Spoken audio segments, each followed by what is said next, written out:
जय हिंद दोस्तों यहाँ पर आज की इस क्लास में मोस्ट इंपोर्टेंट प्रश्न आपके लिए यहाँ पर लेके आया हूँ और ये वाले जो प्रश्न हैं ये आपकी आने वाली जो एग्जाम है रेलवे की, खासकर RRB, ALP technician and RPF, ठीक है, इनके लिए सबसे ज्यादा मोस्ट इंपोर्टेंट क्वेश्चन है। इसलिए यहाँ पर ध्यान से इसको देखना है, समझना है और एक एक क्वेश्चन को एनालिसिस करना है थोड़ा सा, ठीक है। क्यों? क्योंकि यहाँ से इस वीडियो से कम आपको आपके पेपर में 2 क्वेश्चन आपको देखने को मिलेंगे, अर्थात 2 नंबर यहाँ पे ये वीडियो आपको दे के जाएगा, ठीक है। तो ध्यान से वीडियो को देख लेना है, समझ लेना है। और वीडियो स्टार्ट करें उससे पहले यदि आप चैनल पे नए हो तो सबसे पहले चैनल को सब्सक्राइब जरूर कर लें और बेल आइकन दबाना ना भूलें, ताकि कंटिन्यू आपको वीडियोस वगैरह मिलते रहें। मैथ्स का और फिजिक्स का या फिर बायोलॉजी, सारा सब कुछ फ्री ऑफ कॉस्ट में आपको यहाँ पर मिलेगा, ठीक है। चलिए तो स्टार्ट करें यहाँ पर बायोलॉजी के रक्त संबंधी महत्वपूर्ण प्रश्न।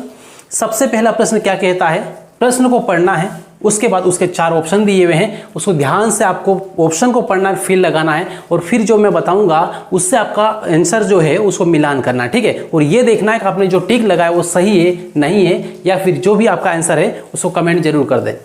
तो देखो यहाँ पर सबसे पहला प्रश्न यहाँ पर क्या कहता है। फर्स्ट क्वेश्चन यहाँ पर यह कहता है कि हमारे शरीर में रक्त का दाब होता है। हमारे शरीर में रक्त का दाब होता है, कहाँ, मतलब कितना होता है, किससे कम किससे अधिक होता है, ठीक है। देखें पहला यहाँ पर यह है कि वायुमंडलीय दाब से कम जो हमारे शरीर के अंदर रक्त का दाब है, ब्लड का प्रेशर है, वो वायुमंडलीय दाब से कम होगा। ये पहले वाले में बोला है कि वायुमंडलीय दाब से कम। दूसरे वाले बी ऑप्शन में यहाँ पर बोला है वायुमंडलीय दाब से अधिक। आपको बताना है कि इनमें सही कौन सा है, ए सही है या फिर बी सही है, वो कमेंट करना है, ठीक है। फिर यहाँ पर सी पे तो वायुमंडलीय दाब के बराबर। डी में यहाँ पर दिया हुआ है कि इनमें से कोई नहीं। अब इनमें से कोई एक होगा, ए बी या सी, ठीक है, या फिर डी वाला है।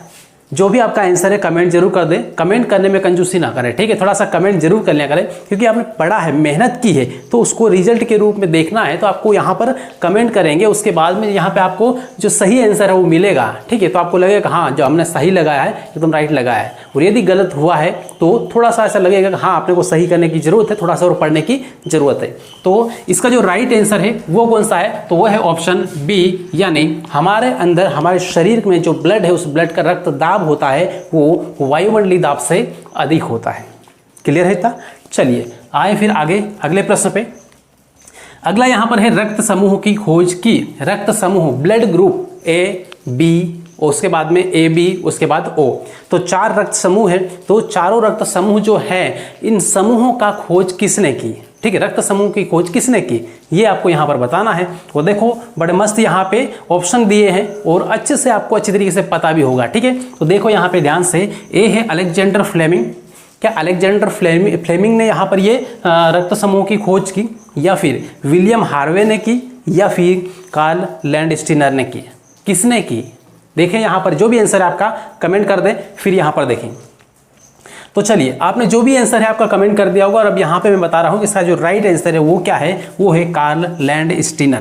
कार्ल लैंडस्टीनर ने, राइट, ये इसका राइट आंसर है। फिर यहाँ पर देखें तीसरे नंबर पे तीसरा प्रश्न, इसमें बोला है कि निम्न रक्त वर्ग सार्वत्रिक दाता है। मतलब ये जो 4 रक्त वर्ग दिए हैं, 4 समूह दिए हैं रक्त के, इनमें से कौन सा एक रक्त समूह है जो सभी को दे सकता है। सार्वत्रिक दाता मतलब सभी को जो दे सकता है, ठीक है, डोनर है, ठीक है, यूनिवर्सल डोनर जिसको इंग्लिश से बोलेंगे। तो कौन सा है? ए ग्रुप वाला सबको दे सकता है क्या? बी ग्रुप वाले, यहाँ पे ये जो ओ ग्रुप है तो ओ ग्रुप वाला सबको दे सकता है, या फिर ए बी वाला सबको दे सकता है, या फिर बी वाला सबको दे सकता है? कौन सा रक्त समूह है जो सभी को रक्त दे सकता है, ठीक है। तो देखो यहाँ पर इसमें जो है वो है बी, ऑप्शन बी, यानी जो रक्त समूह ओ है ये सभी को अपना रक्त दे सकता है। मान लो से कोई व्यक्ति है जिसका ब्लड ग्रुप क्या है, ओ है, तो वो जो व्यक्ति है वो किसी भी को रक्त दान कर सकता है, रक्त दे सकता है, ठीक है। तो इस तरीके से यहाँ पे इसका राइट आंसर ये है। और इसमें कौन दे सकता है कौन नहीं दे सकता है, उसमें पूरा यहाँ पर जो है वो एंटीजन और एंटीबॉडी की कहानी, ठीक है। एंटीजन और एंटीबॉडी की कहानी है, बस यही है यहाँ पर। यदि एंटीजन किसी के पास है या किसी के पास नहीं है, किसको कौन सा एंटीजन मिलेगा तो वो ब्लड काम करेगा, कौन सा नहीं मिलेगा तो कौन सा काम नहीं करेगा, ठीक है। तो ये पूरी कहानी मैंने ब्लड वाले पूरे टॉपिक में बहुत ज़्यादा डिटेल में पूरी कहानी बताई, इसलिए यहाँ पर बहुत ज़्यादा डिटेल में बात नहीं करेंगे, केवल प्रश्न लगाएंगे, ठीक है। अब आगे बढ़ते हैं और चौथे नंबर पर आ जाए। 4th नंबर पे बोला है कि प्रतिरक्षा असंक्राम्यता का सर्वाधिक संबंध है। ठीक है, प्रतिरक्षा का सर्वाधिक संबंध है किससे है? प्रतिरक्षा का संबंध किससे है? इन चारों में से एक है लिम्फोसाइट है, दूसरा है मोनोसाइट है, और सी है थ्रोम्बोसाइट, और डी है यहाँ पर WBC। किससे संबंध है? प्रतिरक्षा का सर्वाधिक संबंध है किससे? तो यहाँ पर ध्यान रखना है, जो प्रतिरक्षा का सर्वाधिक संबंध है वो किससे? लिम्फोसाइट से। किससे? लिम्फोसाइट से। ठीक है, तो इसको यहाँ पर ध्यान रखना है। अब लिम्फोसाइट के बारे में पूरी काफ़ी डिटेल में कहानी बताई है, ठीक है, इसलिए यहाँ पर डिस्कस नहीं करना है। अब आगे बढ़ें, और अगले प्रश्न में यहाँ पर लिख रहा हूँ, उससे पहले एक बार इसको फटाफट रिविजन मारना हो तो मार सकते हैं, फिर से थोड़ा सा पीछे करके, या फिर इसका स्क्रीनशॉट लेकर रख लें। क्लियर है? अब इसके बाद में देखें अगले वाले प्रश्न। चलिए दोस्तों, अब यहाँ पर देखें ध्यान से, और अगले प्रश्न यहाँ पर आपके सामने है। ठीक है, यहाँ पर आपको वीडियो में थोड़ी सी आवाज़ आ रही होगी क्योंकि बाहर पानी गिर रहा है, और पानी के गिरने की आवाज़ थोड़ी सी ज़्यादा है, इसलिए थोड़ा सा ध्यान रखना है। डिस्टर्बेंस थोड़ा बहुत हो सकता है, लेकिन आपको कंसंट्रेट करना है पूरी तरीके से अपने क्वेश्चन पे। ठीक है, तो यहाँ पर फोकस करें। और 5वां प्रश्न यहाँ पर है, ये कहता है कि मानव रक्त की शांतता का कारण है। मानव रक्त की शांतता है, इसका कारण क्या है, ये आपको बताना है। प्रश्न को समझना है, शांतता का मतलब क्या होता है। ठीक है, थोड़ा सा उसमें जो गाढ़ापन है और वो किस कारण से है। ठीक है, तो यहाँ पे देखें, रक्त में प्रोटीन, या फिर प्लाज्मा में विषाणु, या फिर RBC एवं WBC, RBC एंड WBC। तो मानव रक्त की शांतता का कारण क्या है? क्या है यहाँ पे? तो जल्दी से बताएं, जो भी आपका आंसर है वो आपको बताना है। ठीक है, चलिए, जो भी आपका आंसर होगा वो कमेंट कर दिया होगा। और अब यहाँ पर देख ले, तो इसका जो राइट आंसर है वो ये है, रक्त में प्रोटीन। रक्त में प्रोटीन की मात्रा की वजह से ही रक्त में शांतता होती है। राइट, अब फिर यहाँ पर देखें आगे, तो 6th नंबर का क्वेश्चन यहाँ पर ले लो। इसमें बोला है कि WBC का बनना तथा RBC का विनाश होता है। WBC का बनना और RBC का विनाश होता है, कहाँ पर होता है, ये आपको बताना है। ठीक है, चलिए बताएं। तो आपको यहाँ पर ये तो पता होगा कि RBC का विनाश कहाँ पर होता है। RBC का कब्र ग्रह किसे कहते हैं? अब कब्र ग्रह का नाम जैसे ही आया तो आपके माइंड में आंसर आ गया होगा। ठीक है, देखो यहाँ पर इसका आंसर जो भी आपको सबसे पहले क्लिक कर देना है, कमेंट कर देना, फिर यहाँ पर देखना है। तो कमेंट कर दिया, अब यहाँ पर देख लो। तो सबसे पहले WBC का बनना और RBC का विनाश। तो RBC का विनाश कहाँ पर होता है? लसिका में होता है क्या? नहीं। यहाँ पे यकृत में होता है, तो यहाँ पे भी नहीं। पेंक्रियास में, ये भी नहीं। तो प्लीहा, जिसे हम स्प्लीन भी बोलते हैं। ठीक है, तो जो स्प्लीन है, प्लीहा है, यहाँ पर ही RBC का विनाश होता है। इसे RBC का कब्र ग्रह बोलते हैं। ठीक है, वहीं पर जो WBC है उसका यहाँ पर बनना है, यहाँ पे बनता है। ठीक है, ये यहाँ पर है। फिर यहाँ पर देखें आगे 7वें नंबर पे, 7वें नंबर पे देखा है तो यहाँ पे लिखा है क्या? लाल रक्त कणिकाएं मुख्यतः बनती है। जो लाल रक्त कणिकाएं होती है वो कहाँ पर बनती है? कहाँ पर बनती है आपको ये बताना है। ठीक है, तो यकृत में, गुर्दे में, हृदय में, या फिर अस्थि मज्जा में, कहाँ पर बनती है? जो भी आंसर है आपका कमेंट कर दे, फिर यहाँ पर देख ले। राइट, तो देखिए यहाँ पे इसका जो राइट आंसर है वो ये है, अस्थि मज्जा में। ठीक है, अस्थि मज्जा में ये बनती है क्या? तो यहाँ पर लाल रक्त कणिकाएं, यानी जो रेड ब्लड सेल RBC, ये कहाँ पर बनती है? अस्थि मज्जा में बनती है। इतना यहाँ पर क्लियर है। अब फिर यहाँ पर देखें आगे, तो 8वें नंबर पे आ जाए। 8वें नंबर पे यहाँ पर क्या लिखा है कि मानव में WBC का व्यास है। मानव में जो WBC का व्यास है वो कितना है? व्यास का मतलब कई लोगों को नहीं पता होगा, तो व्यास का मतलब क्या है? मान लो से यहाँ पर ये WBC, ठीक है, तो WBC, अब इसका आकार इस तरीके का नहीं होता है, लेकिन मैं आपको समझाने के लिए बता रहा हूँ। ठीक है, थोड़ा सा अलग होता है। तो यहाँ पे WBC है, तो इसका व्यास का मतलब क्या है कि ये वो सबसे बड़ी जो जीवा है जो केंद्र से होकर जाए। ठीक है, केंद्र से होकर जाने वाली सबसे बड़ी जीवा क्या कहलाती है? व्यास कहलाती है। यानी इसमें A और B, यहाँ से लेकर यहाँ तक की जो लाइन है ये क्या है? ये है व्यास।